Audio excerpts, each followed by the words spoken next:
Então Jesus, tomando a palavra, tornou a falar-lhes em parábolas, dizendo: O reino dos céus é semelhante a um certo rei que celebrou as bodas de seu filho e enviou os seus servos a chamar os convidados para as bodas, e estes não quiseram vir. Depois enviou outros servos, dizendo: Dizei aos convidados: Eis que tenho o meu jantar preparado, os meus bois e cevados já mortos, e tudo já pronto, vinde às bodas. Eles, porém, não fazendo caso, foram um para o seu campo, outro para o seu negócio, e os outros, apoderando-se dos servos, os ultrajaram e mataram. E o rei, tendo notícia disto, encolerizou-se e, enviando seus exércitos, destruiu aqueles homicidas e incendiou a sua cidade. Então diz aos servos: As bodas na verdade estão preparadas, mas os convidados não eram dignos. E depois as saídas dos caminhos, e convidai para as bodas a todos os que encontrardes. E os servos, saindo pelos caminhos, ajuntaram todos quantos encontraram, tanto maus como bons, e a festa nupcial foi cheia de convidados. E o rei, entrando para ver os convidados, viu ali um homem que não estava trajado com veste de núpcias. E disse-lhe: Amigo, como entraste aqui não tendo veste nupcial? E ele emudeceu. Disse então o rei aos servos: Amarrai-o de pés e mãos, levai-o e lançai-o nas trevas exteriores. Ali haverá pranto e ranger de dentes, porque muitos são chamados, mas poucos escolhidos.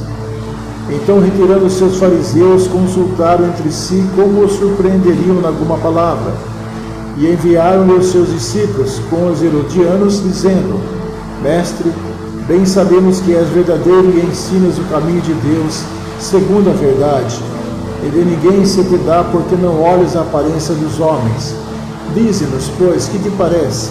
É lícito pagar o tributo a César ou não?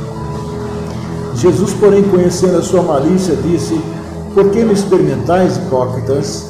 Mostrai-me a moeda do tributo. E eles lhes apresentaram o dinheiro.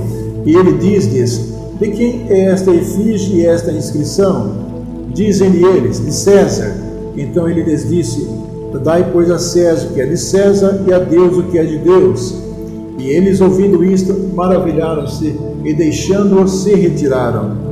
No mesmo dia chegaram junto dele os saduceus, que dizem não haver ressurreição, e o interrogaram, dizendo: Mestre, Moisés disse: Se morrer alguém não tendo filhos, casará o seu irmão com a mulher dele, e suscitará descendência a seu irmão.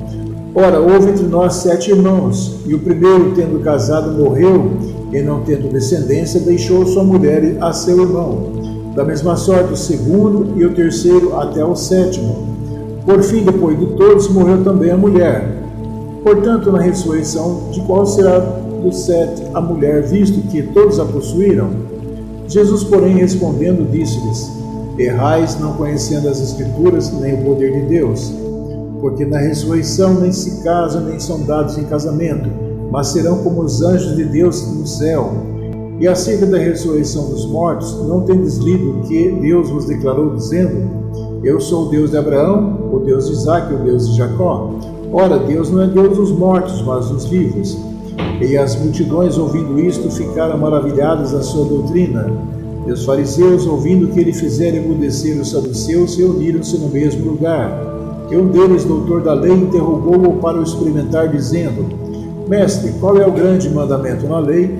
E Jesus disse-lhe: Amarás o Senhor teu Deus de todo o teu coração, e de toda a tua alma, e de todo o teu pensamento. Este é o primeiro e grande mandamento. E o segundo, semelhante a este, é: Amarás o teu próximo como a ti mesmo. Desses 2 mandamentos dependem toda a lei e os profetas. E estando reunidos os fariseus, interrogou-os Jesus, dizendo: Que pensais vós do Cristo? De quem é filho? Eles disseram-lhe: De Davi. Disse-lhes ele: Como é então que Davi em espírito lhe chama Senhor, dizendo: Disse o Senhor ao meu Senhor: Assenta-te à minha direita, até que eu ponha os teus inimigos por escabelo de teus pés. Se Davi, pois, lhe chama Senhor, como é seu filho? E ninguém podia responder-lhe uma palavra, nem desde aquele dia ousou mais alguém interrogá-lo.